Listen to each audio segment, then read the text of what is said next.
तो कैसे हैं आप लोग? उम्मीद है बहुत ही बेहतरीन होंगे। तो डी फार्मा सेकेंड ईयर वाले छात्र आ गए हैं अपने अंतिम पड़ाव पर।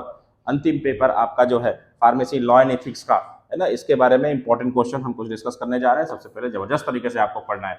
पहला क्वेश्चन पूछा जाएगा, डी फार्मास्यूटिकल ज्यूरिस्प्रूडेंस है क्या एक्चुअली में, इसका स्कोप क्या है और इंपॉर्टेंस क्या है फार्मेसी प्रैक्टिस में। अगला क्वेश्चन है, ऑब्जेक्टिव बताना है, स्ट्रक्चर बताना है किसका, फार्मेसी एक्ट का 1948 में जो ये फार्मेसी एक्ट आया। अगला क्वेश्चन होगा, क्वालिफिकेशन बताना है, फंक्शंस बताना है पीसीआई का, है ना। पीसीआई क्या है, फार्मेसी काउंसिल ऑफ इंडिया। अगला है, it describes the provisions related to registration of pharmacist under pharmacy act. Pharmacy act, हर एक रजिस्टर्ड फार्मासिस्ट जो होता है उसको फार्मेसी एक्ट के तहत रजिस्ट्रेशन लेना पड़ता है ना। ये रजिस्ट्रेशन किस तरह से होगा, क्या प्रोविजन है, रजिस्ट्रेशन प्रोसेस क्या है, ये सबके बारे में डिस्कस करना है आपको। Right a note on the drugs and cosmetics act 1940। बहुत इंपॉर्टेंट एक्ट है जो पूछा ही जाना है। इसका ऑब्जेक्टिव क्या था, इसमें ढेर सारे क्या क्या अलग अलग क्लॉज हैं, इसके बारे में आपको चर्चा करना होगा। अगला क्वेश्चन होगा, प्रोसीजर बताना है, कंडीशन बताना है for obtaining a drug manufacturing licence. अगर आपको कोई ड्रग मैन्युफैक्चर करना है तो उसके लाइसेंस लेने के लिए क्या प्रोसीजर होगा, क्या कंडीशंस होती है, इन सबके बारे में आपको चर्चा करना होगा।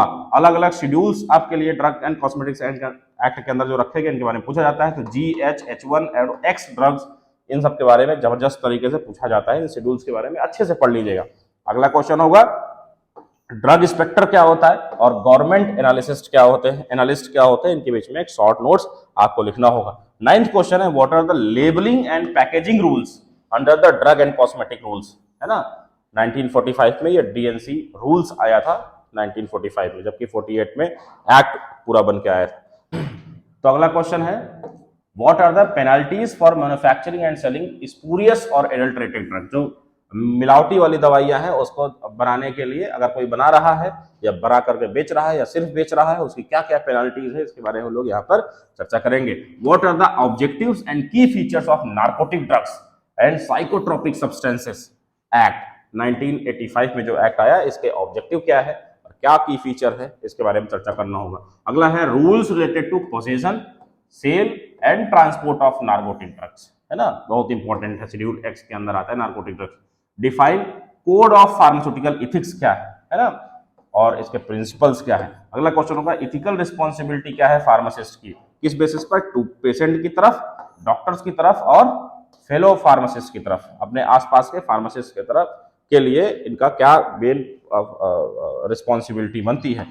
अगला क्वेश्चन है, write a note on the role of pharmacist in patient welfare और कॉन्फिडेंशियलिटी। इसमें क्या पेशेंट वेलफेयर में, पेशेंट के भले के लिए, उसकी कॉन्फिडेंशियलिटी के लिए फार्मासिस्ट का क्या रोल सकता है, इसके बारे में आपको चर्चा करना है। ये बहुत इंपॉर्टेंट एक्ट है, DPCO act, drug price control order जो इसमें है, इसका इंपॉर्टेंस बताना है और क्या है इस एक्ट के अंदर, इसके बारे में चर्चा करना है। अगला क्वेश्चन होगा, एक शॉर्ट नोट्स लिखना है मेडिसिनल एंड टॉयलेट प्रिपरेशंस के बारे में, ठीक है, जिसको एक्साइज ड्यूटी एक्ट भी कहा जाता है, 1955 में लागू हुआ था ये। Discuss the main feature of the medical termination of pregnancy. आपके फाइनल एग्जाम में भैया ये क्वेश्चन जरूर पूछा जाएगा, आप ध्यान रखिएगा, ठीक है। MTP के बारे में पूछा जाएगा, DPCO पूछा जाएगा और ऊपर जो ड्रग एंड कॉस्मेटिक्स एक्ट हमने बताया ये भी पूछा गया। ये क्वेश्चन भी बहुत इंपॉर्टेंट है, CDSCO के बारे में जो पूछा जाएगा आपसे, है ना, कि रोल क्या है CDSCO क्या है, central drug standard control organisation, ठीक है।